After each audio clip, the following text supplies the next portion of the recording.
The Talk Station presents Faith Matters, a look at contemporary stories and issues from a faith perspective. While this is a pre-recorded show, we are interested in your ideas, comments, and questions, and we urge you to email them to faithmatters@thetalkstation.com. Give me faith, trust what you say, that you're good and your love is great.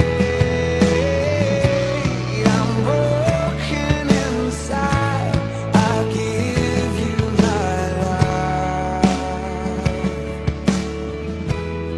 And now, your host for Faith Matters, Ben Ball. And welcome to our program here on Faith Matters on the Talk Station, FM 107 at AM 1240. And I am joined again today with the Reverend Mark Woods from Cherry Point United Methodist Church, Reverend Robert Cornegy from Chapel by the Sea in Emerald Isle, and Dr. Ron Monteperdo from Carteret Community College, political scientist there. And welcome, gentlemen. Good to have you here again, as always. Good morning. Let's start today with an article that comes out of the Washington Post. Headline is Northern Virginia Catholic Priest is in minority in religion in region in breaking with the Boy Scouts over gays. Pope Francis says gay people shouldn't be marginalized, but the Northern Virginia Roman Catholic priest has taken the opposite approach regarding the Boy Scouts. Father John DeCellis of St. Raymond of Pinafort of Springfield kicked out his church's Boy Scout troop and Cub Scout pact in December because the National Scouting Organization dared to open its doors to openly gay use. St. Raymond will instead sponsor units of a new organization, Trail Life USA. It's just like the Boy Scouts, except that it officially embraces a Christian worldview. Now, DeCellis' decision came as no surprise to anyone who's read his diatribes against gay behavior, liberal activists, and similar targets in his weekly column available on the church's website. This is obviously an opinion piece written by Robert McCartney in the Washington Post. Does this upset anyone? Does this raise any particular issues here today? Robert, let me start with you. You see this? It's like everybody waiting for who's going to get picked on first. Yeah, that's right. No, well, I think this guy's a good Catholic. He's he's a traditional Catholic. He probably, I don't know where Springfield is. Maybe I used to live in Springfield. Is it outside the Beltway? It's at the Beltway. It is literally. It's on the edge of the Beltway Is that bubble. the exit? Edge of the Beltway. Is that the exit? Yeah. Okay. So his parish must spill over a little bit into Old Virginia. I have been in that church. Not New Virginia. Huh, wow. Yeah. Was he there? Was this guy? No. When you were there. Yeah. Anyway, well, this is this has all kinds of ramifications. So and some churches are doing it, some aren't. Some are it's just reading through the article, and this is probably jumping ahead too far, but it's put religious institutions in a difficult position because of the position that the Boy Scouts have taken. Okay. In kind of separating it between the Scouts and the Scout leaders. Right. And so that's going to eventually have to be resolved. Yeah. Now I talk with my hands, yes, Ben. I I'm know, sorry. I know you're banging the table there, but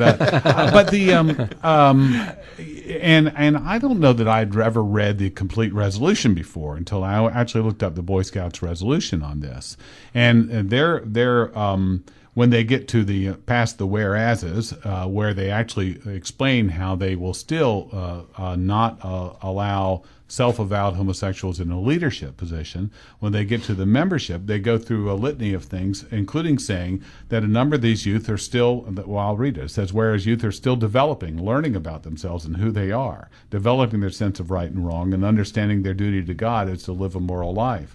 They say that their actual resolution is kind of neutral on sexuality. It says we're not going to ask, we're not going to say one way or another. The statement says no youth says youth membership in the Boy Scouts of America is open to all youth, and who meet the requirements, et cetera, et cetera. And it says membership in any program of the Boy Scouts of America requires that the youth members to A, subscribe to and abide by the values expressed in the Scout Oath and Scout Law, to subscribe to and abide by the precepts of Declaration of Religious Principle, duty to God, and demonstrate behavior that exemplifies the highest level of good conduct and respect for others and is consistent at all times with the values expressed in the Scout Oath and Scout Law.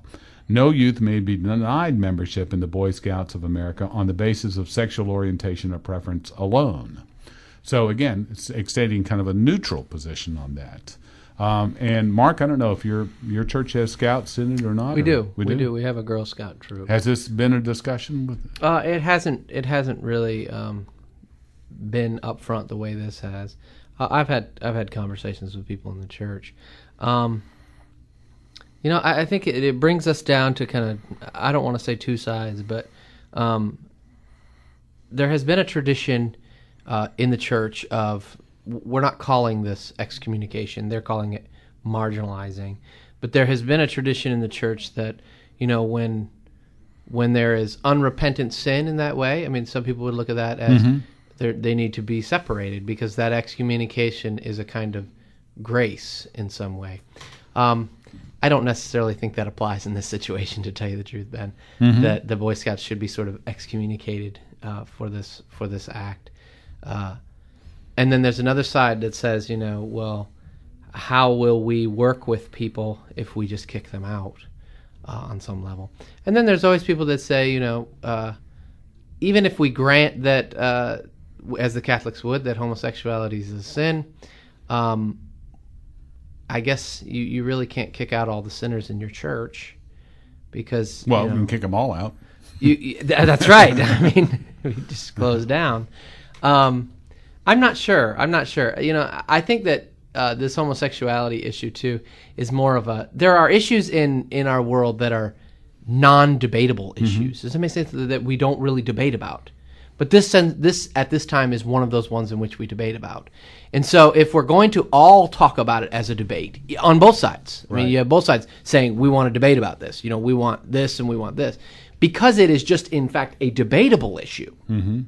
Then excommunication or marginalizing in the way that this priest has, I don't find helpful. Well, I think Ron, I was going to say, just from a political standpoint too, this, I think the arguments are are different. There's some nuances in these different arguments here. And as I read the Scout resolution, and past once all the furor kind of settled down and reading it, I see that they're saying we don't think kids ought to be making up their mind about this at that age at all. I think that's precisely what they're saying, and I think that's a good thing to say. And I think that I'm very sorry that this priest took it upon himself to do what he did.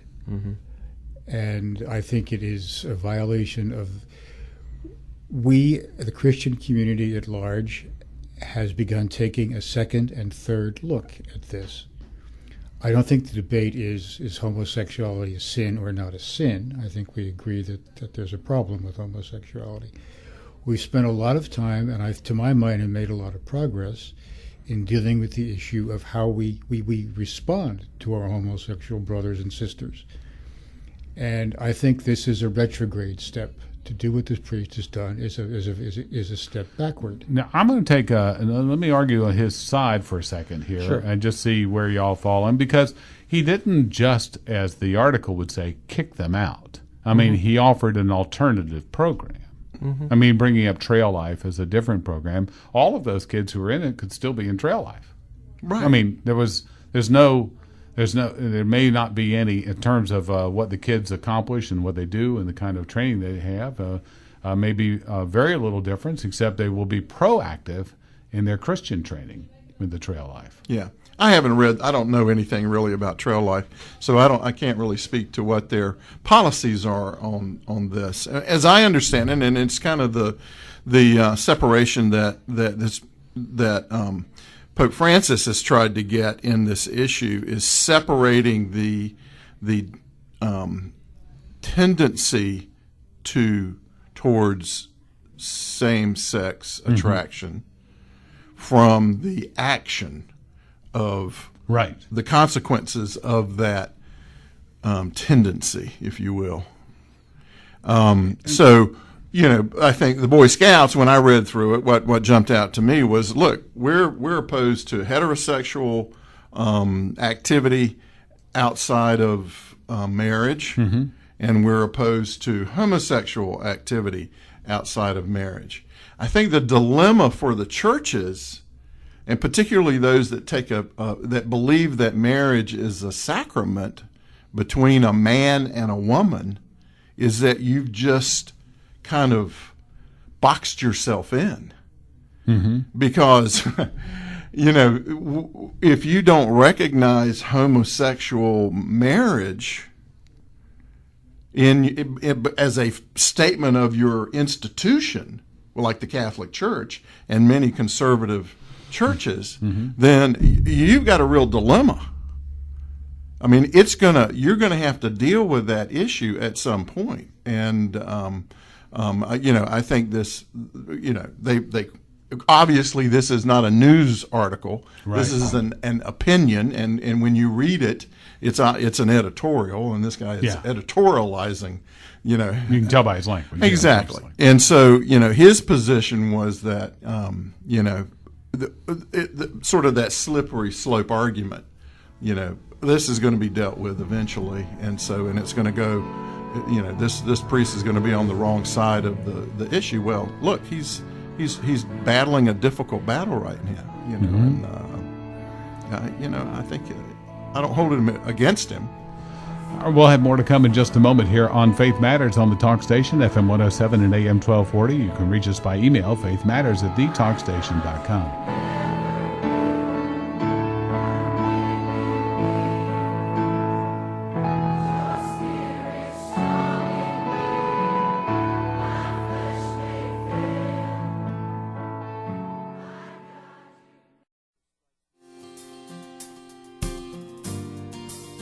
Welcome back to Faith Matters on the Talk Station, FM 107 and AM 1240. And I'm Ben Ball, along with Dr. Ron Monteperto, Reverend Mark Woods, and Reverend Robert Cornegy. And then we are talking about, initially, we've been talking about an article in the Washington Post, an opinion piece.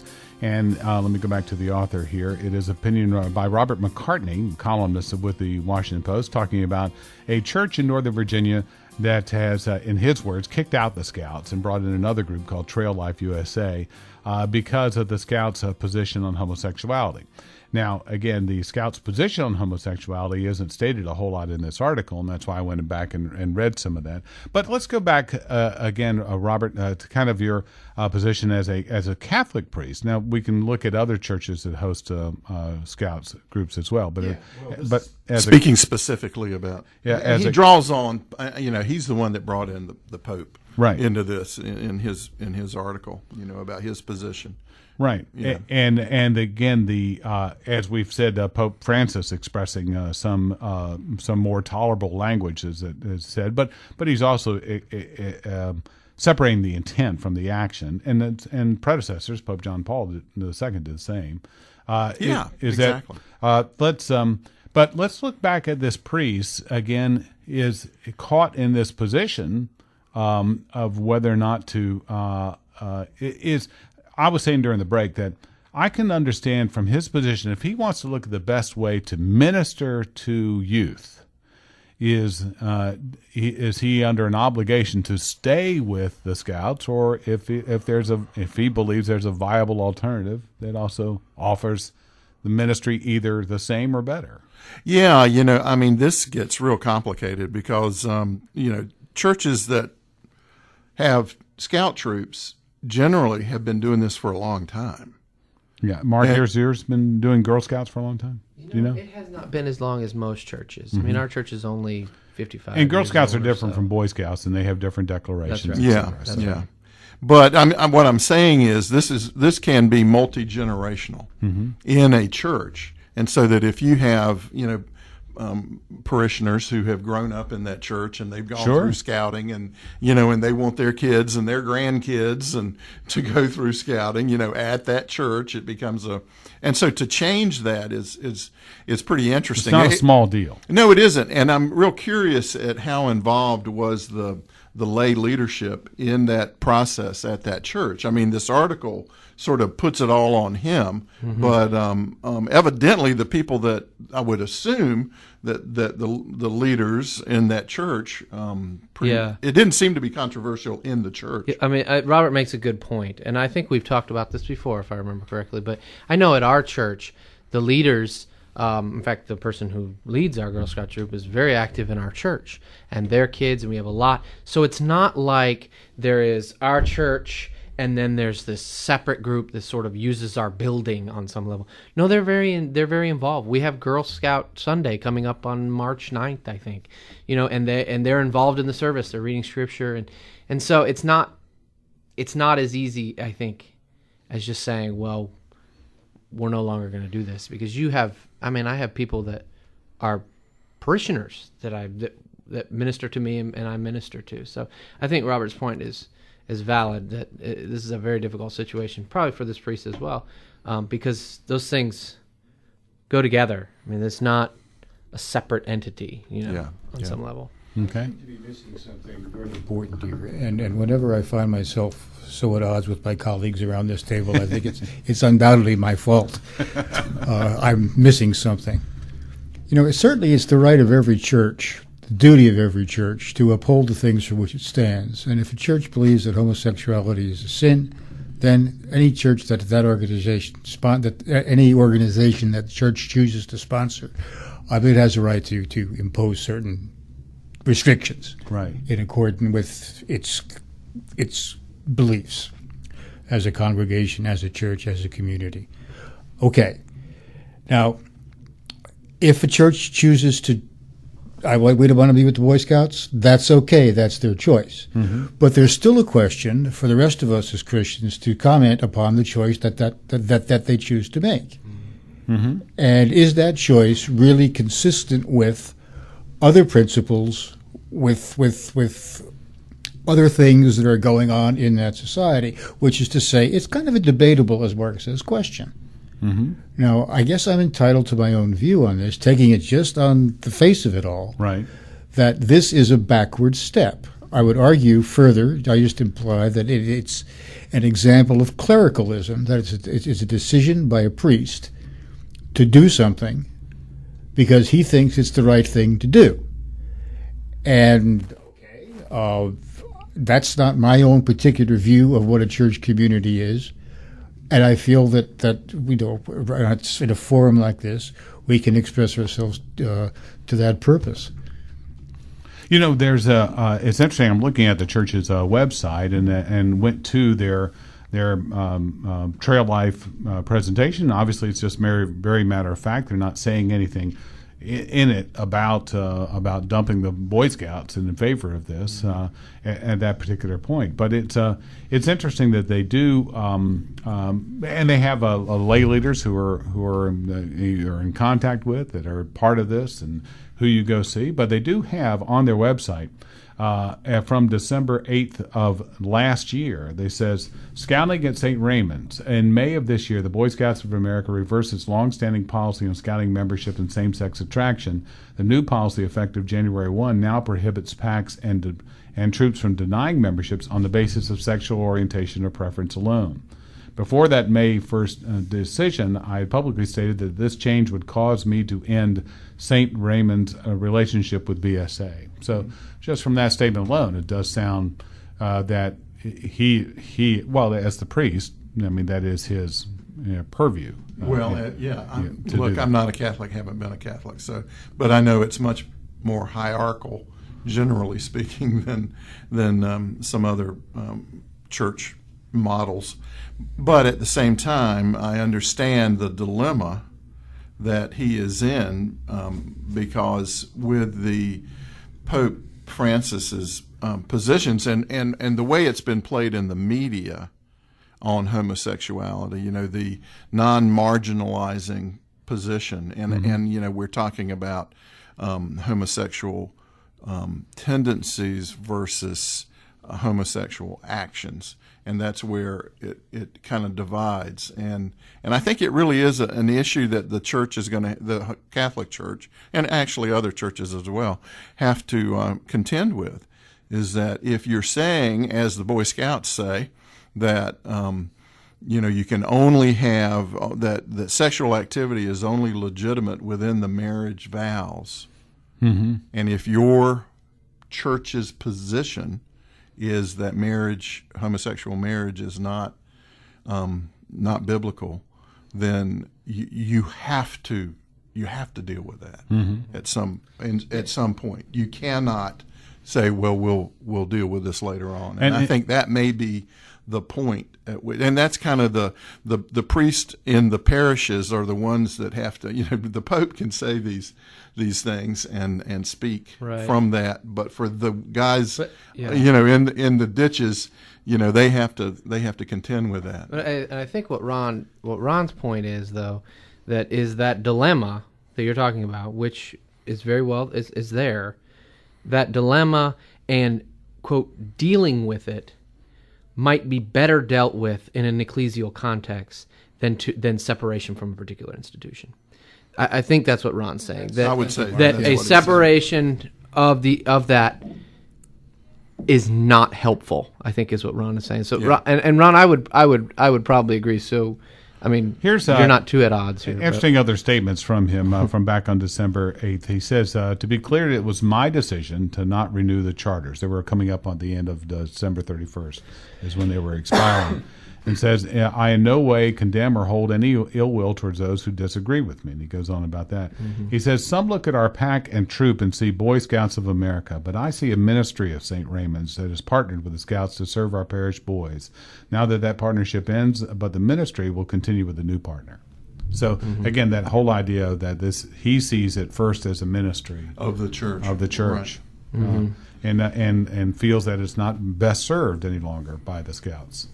But we go past that hierarchical kind of idea of the Catholic structure into other Protestant churches and other churches that are sponsoring them, and they're struggling. They're struggling with how do we approach this? How do we approach this with Scouts? How do we approach this with our general membership? It is indeed a struggle. And in fact, that probably goes well with another article that is out this week and about the changing face of Christian politics. This comes from The Atlantic. And this article by Michael Weir says, looking back, 2013 is likely to be remembered as the final collapse of the old confrontational religious right in favor of a less partisan, more pragmatic approach.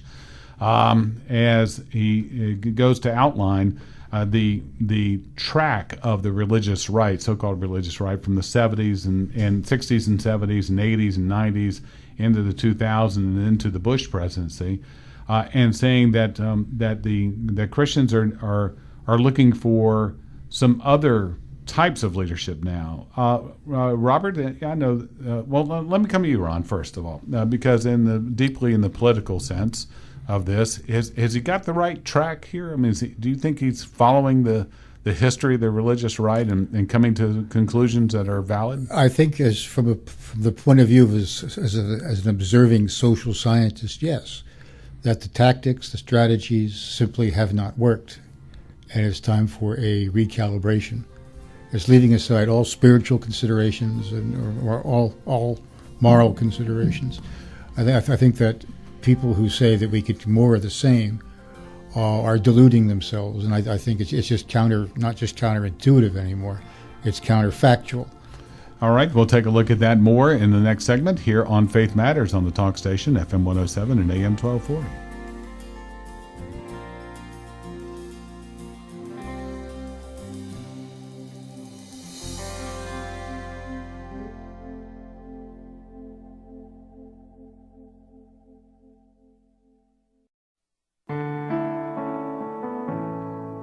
Faith Matters here on the Talk Station, FM 107 and AM 1240, and I'm Ben Ball.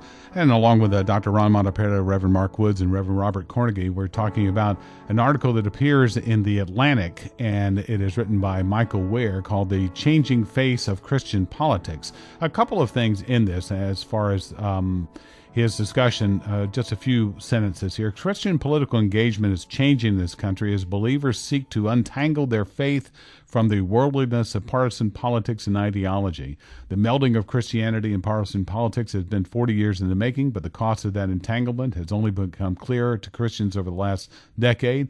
And as he goes through that 40 years, he comes to a conclusion, says, but Christians face a similar and still more pressing question: how could it be that they could elect a nation's president and lose its people?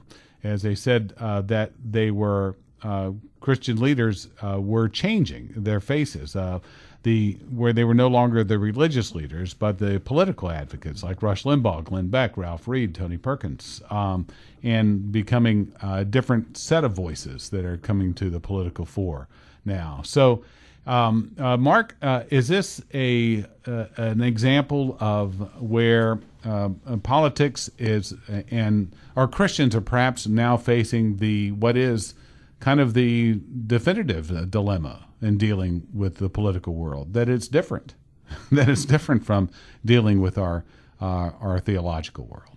Yeah, I think so. But, one of the things that I think we're seeing in this article is fairly lengthy, I guess, for what we usually read, but and it deals with a lot of things, and he traces a kind of maybe a almost a history of the religious right in just a few paragraphs, and so there are some sweeping generalizations. But I do think, though, that we're seeing that whenever we react against something, like particularly, let's just use what they use, what the article uses, Republican reacting against Democrat, that in your reaction against those things, sometimes you actually create your own thing that you're pushing against.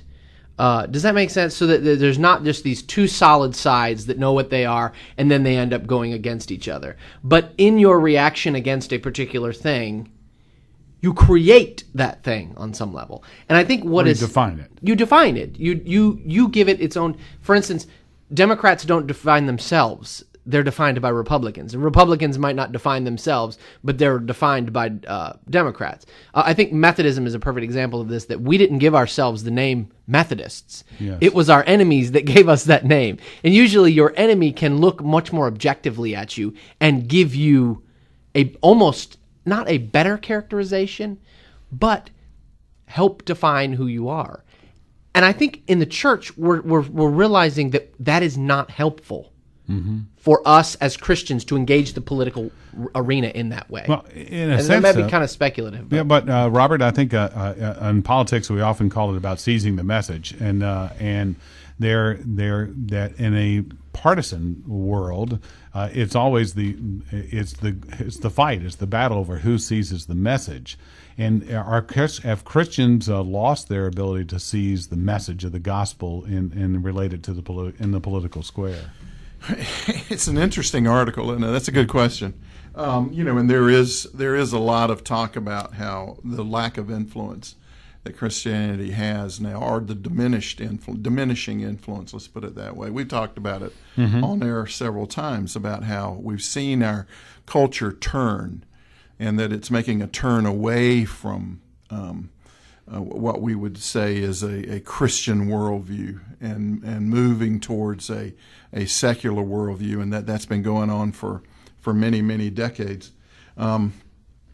But at the same time, we're seeing other changes that are taking place as well. And I just have to say that the moral majority, as we went through this history lesson written from a progressive perspective, you have to remember that this article is the author of this article, and you read a little bit about him and where he's coming from. It's not an unbiased, objective position. He's actually creating a caricature of what the conservative Christian political agenda has been. And you have to understand that the activism that began in the 70s and the 80s that blossomed in conservative Christian circles was in direct reaction to the Roe v. Wade decision. And there was prophecy at that time that we will rue the day this decision was made, that it was a poor legal decision as well as a moral decision. And of course, that battle has gone on now for 40 some years, and we have seen that not only the death of, what is it now? I think it's 55, something like that, 54 million American children have been killed through abortion, elective abortion, but also we have seen now within the millennials a growing reaction to that, a counter reaction to abortion. In fact, they're probably the most anti-abortion generation that we've had in quite a while. And so on one side, he's pushing facts that don't necessarily give the other side of this. And so, politically, has this been in vain? Well, obviously the laws have not changed yet. But we're seeing a reaction to that law from a generation that's actually the generation that has lost their brothers and sisters in this process. But Robert, isn't that exactly his point? That that the church is, in the broadest sense, is learning that its approach has not worked. And I think his whole point is not that the church is giving up the struggle, not that the church is giving up the fight, but that the church is seeking different strategies and different ways of deploying their resources to continue the dialogue, to transform it from a battle, which it has been, into a dialogue. That's what I took his point to be. Well, let me use a couple of statements. If I can respond to that, then let me just respond to that. I would say that is his point, but I don't think it's a correct point. I don't agree with his conclusion from that. I think the fact that we're seeing generations change their opinions is because of the battle. Well, it's because there has been a battle, That's what you're saying. and there has been discussion, and this has grown, and more information, as more and more information has gotten out, where the public is being educated. Remember what the discussion was, that it was just in the beginning, it was a fetus was just a mass of cells. But quite apart from abortion, where you and I are in complete agreement. That said, young people don't want to be identified as Christians. Young people don't like church. That's what the figures say, and that's what this tells us. And there is a demonstrable linkage between the positions of Christian right, in quotation marks, and the feelings of younger people. And I think the point of his article is not once again to throw mud at the Christian right, but rather simply to say the logic of what the Christian right has done in the 70s, 80s, and so on has run its course. And there now has been some learning, and they're trying to find some other way to do it. It's a regeneration, in a sense, of a Christian right position that would It's have a new set yes. of It's a new set of arguments. It's a recasting of that position. On that, he says the last big dust-up of 2013 offers a glimpse of what the new Christian political posture might mean for culture wars. And he goes into talk about Duck Dynasty, and Phil Robertson, Duck Dynasty. But the interesting also observation that he makes, and I read this with great interest too, is that there were surprising voices questioning A&E's decision to suspend him. LGBT writer Brandon Aberzino wrote for Time on the bigotry of the reaction to Phil's remarks. He says, why, he asked, is it our go-to political strategy for beating our opponents to silence them? Why do we dismiss rather than engage them? And I think that presents what I think is perhaps a more energized religious right position as well, and maybe you'll be welcome in other positions as well, is to engage in this debate. Well, I think it's fascinating when you look at the political affiliations now of voters. What is the largest political affiliation in America? Unaffiliated. Mm-hmm. So the largest, fastest independent. Growing, yes. The nuns, The nuns. Yeah. They are abandoning not just the Republican, but the Democrats. Yeah. Right. I mean, they are going to a nonpartisan position, And look, I mean, as a conservative, politically as well as in terms of Christianity, I've got problems with the Republican Party. I've definitely got problems with the Democrat Party, but I also have problems with the Republican Party. And so, we're seeing this. I think the problem is he's looked at one little aspect of it, but I think it's a bigger, and I use the term problem. It may not be a problem. The effect is that we're seeing this growing body of people that are kind of saying, look, this political approach is not working on either side. Mm-hmm. Yeah, and I think another thing that the article gets at too, though, is that I think that those who are unaffiliated, and I'll just speak from my own perspective, those who are unaffiliated are looking at two sides, and they have learned the lesson of maybe some German idealist philosophy that these two are the same thing. There's a quote from this thing. A Christianity that seeks to unilaterally impose itself on the nation is unlikely to be fruitful. I think there's a typo. But it is similarly unrealistic and unproductive to force a secular morality on believers. Therefore, taking both of those sides and saying they're the exact same thing. Mm-hmm. And I think we're seeing that those two things that have so often hit each other and battled are the same thing. Welcome back to Faith Matters on the Talk Station, FM 107 and AM 1240, and thanks for joining us here on this Sunday morning. And we get to an article now that comes also from the Washington Post. I don't know why we're in the Washington Post so much this week, but it is from a column. It's called Ask Amy column. So we're going to the advice column, guys. I know if, maybe we should start our own advice column, shouldn't we? This is from the style section, actually, so it's not usual that we'll find our faith discussions there.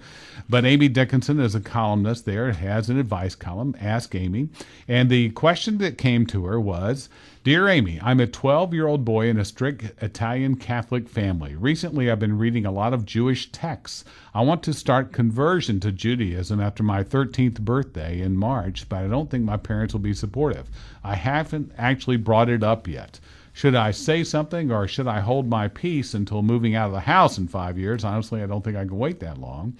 There's a burden on my heart that can be only eased by freedom to worship at temple, celebrating Shabbat, and keeping kosher. Whenever I make the slightest reference about Judaism, my mom says, "You're not Jewish, so stop talking about it." Recently, I tried celebrating a Jewish holiday, and my brothers and sisters teased me. So obviously, this is coming up in the class. So let me just pretend that we are Amy here, and let's ask this question: how would you advise someone, perhaps in your church, that was telling you that they're not so sure now about all of this that I've been raised in, and I'm thinking of converting to Judaism?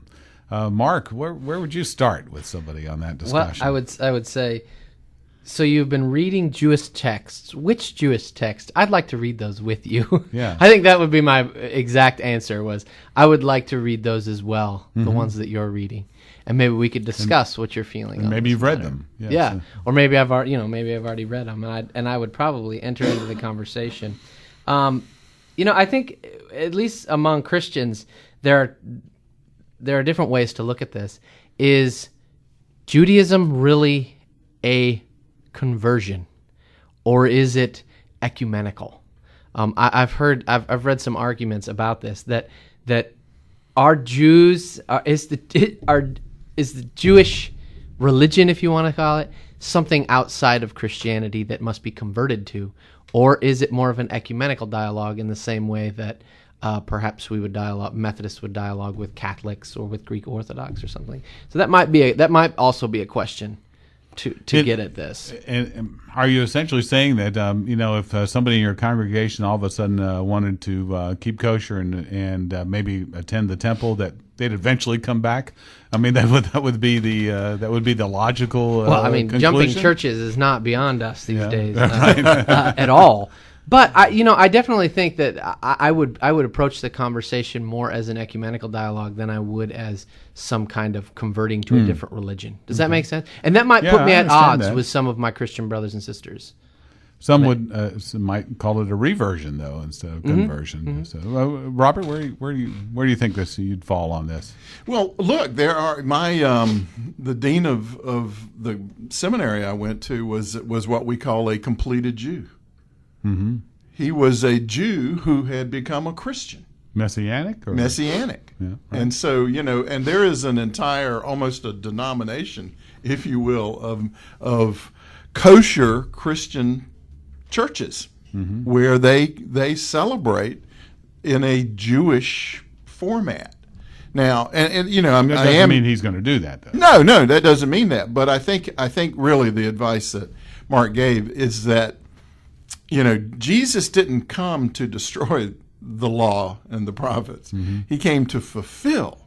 He was a Jew himself. Right. And so, there is this affinity that he's feeling.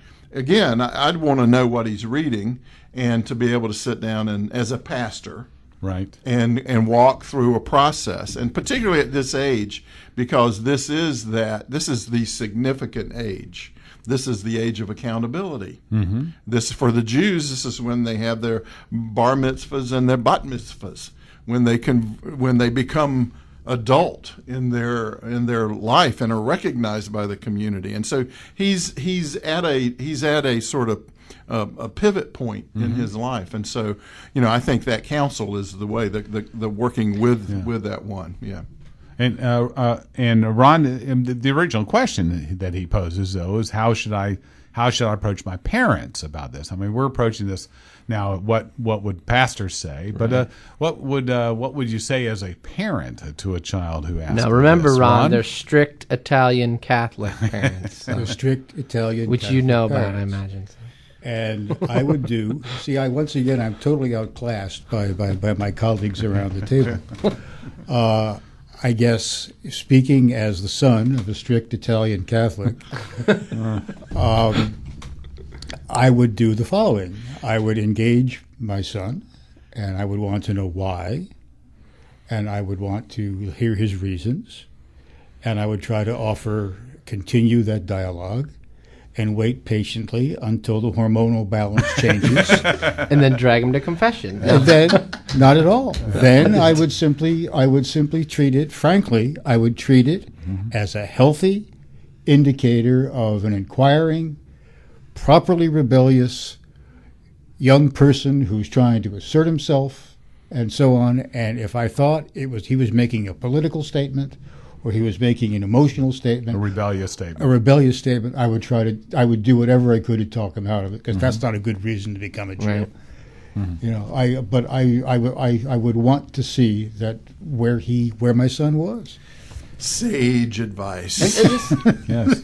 No, I think that's right. Ron is, he kind of gives the voice of reason sometimes. So. Sometimes. Sometimes, Ron. Sometimes, thank you. I'll give you the whole credit for No, that. but this is the New Testament debate. I mean, the whole New course it Testament is. Yeah, sure. is you what have do we to do become a with Jew? this Become a Jew Jesus before you character? become a Christian. That's exactly right. I mean, You're this right. is the New Testament debate. But all the way through. But a often 20th and 21st century debate, though, often comes from the child who says, "I am becoming a Muslim." Mm-hmm. And now, where does that go in your conversation? If someone in your congregation were to talk about going or becoming Hindu, or not from, we look at Judaism and we're going to look at a ecumenical or a heritage kind of sense there. But if it was something completely different, where would we go with that? Both as parents and as pastors. Mm-hmm.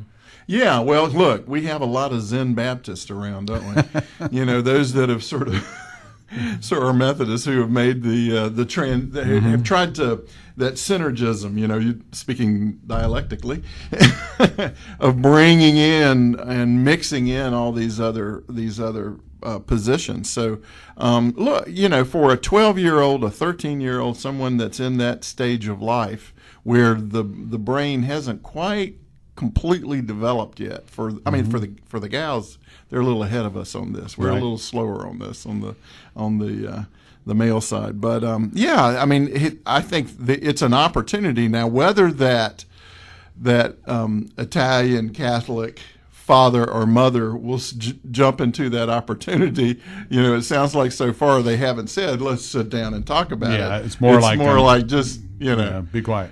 be quiet and go take the garbage. But there's also, I think, coming as a pastor's point of view, there's a certain sense of exhilaration. I think to have a 12-year-old who's this deeply curious about faith.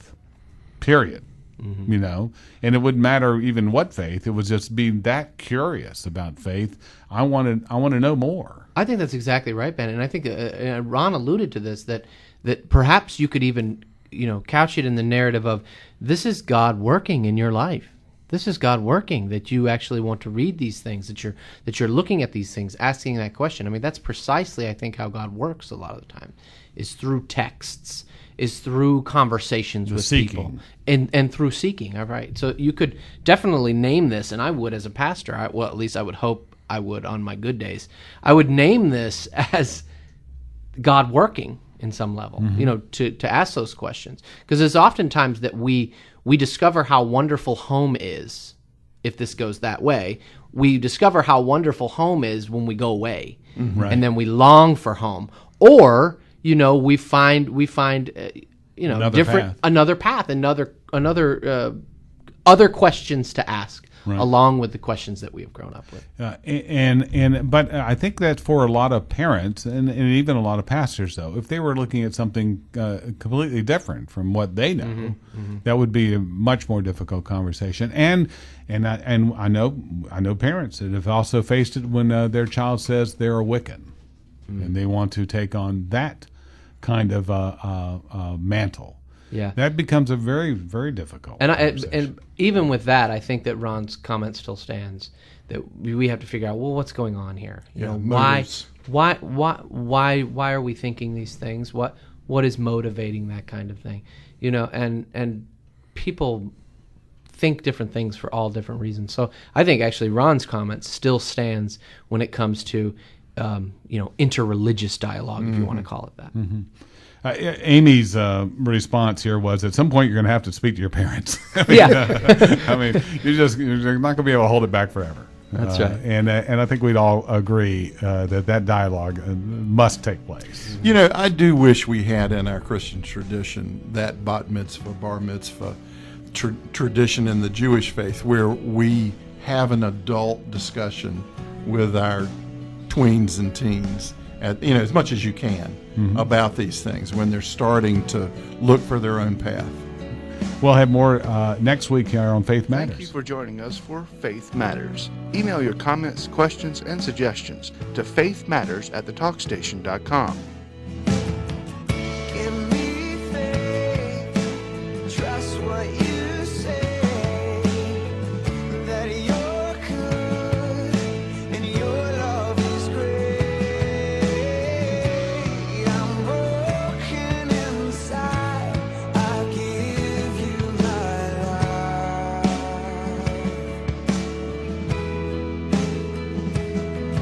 Give me faith. Faith Matters is a production of the Talk Station.